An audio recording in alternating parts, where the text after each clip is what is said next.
So before moving on, I want to briefly come back to this for each loop and wrap it inside a compile block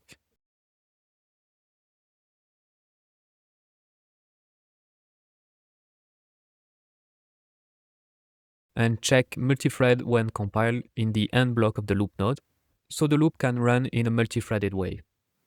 And now I want to introduce a bit more variation into this rock to make it visually more interesting. The idea is to slightly offset the fragments and add some randomness to break up a bit the silhouette of the rock. So I go back inside the for each loop, and before adding thickness, I introduce variation by applying a random transform for each iteration of the loop. The first step is to generate a random direction for each loop iteration using an attribute wrangle. This random direction needs to be based on the current iteration of the for each loop. And to access that information, I create a meta import node from the begin node of the loop.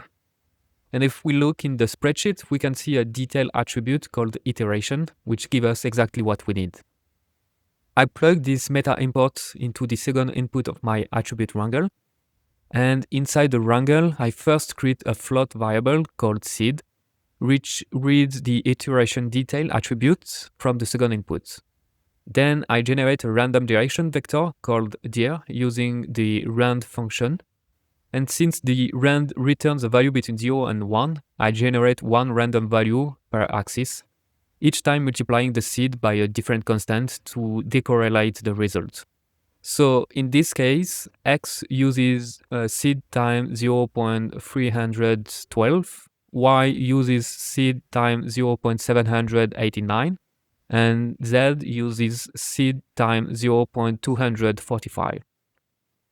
Once the vector is created, I normalize its length so it's always 1, regardless of the random values. And at this point, the values are still in the 0 to 1 range, but I want them between -1 and 1. So I remap the vector by multiplying it by 2 and subtracting 1. This gives me a random direction vector based on the current loop iteration with values ranging from -1 to 1. I store this vector as a detail attribute called dir offset.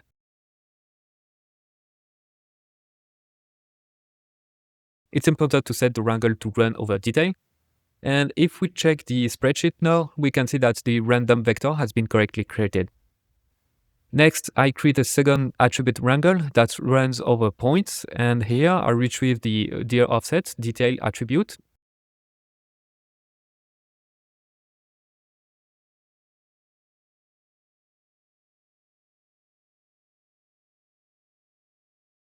And add it to the point position.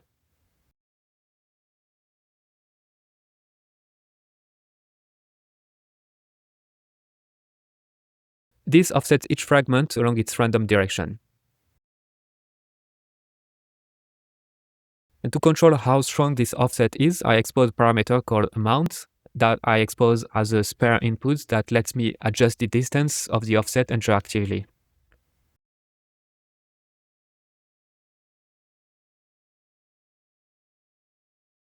Once this is plugged at the rest of the nodes, we immediately get more variation in the mesh. The results already feel more organic and visually interesting.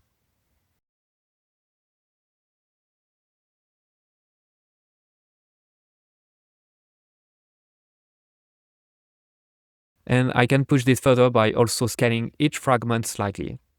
For that, I use a transform from centroid node, which allows me to scale each piece from the center of its bounding box.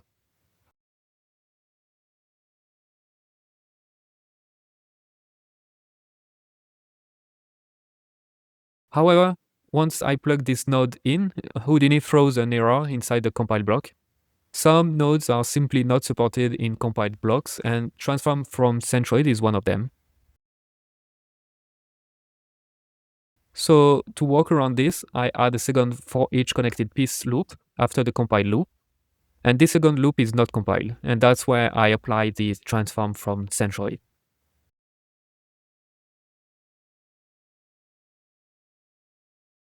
And now the setup works correctly.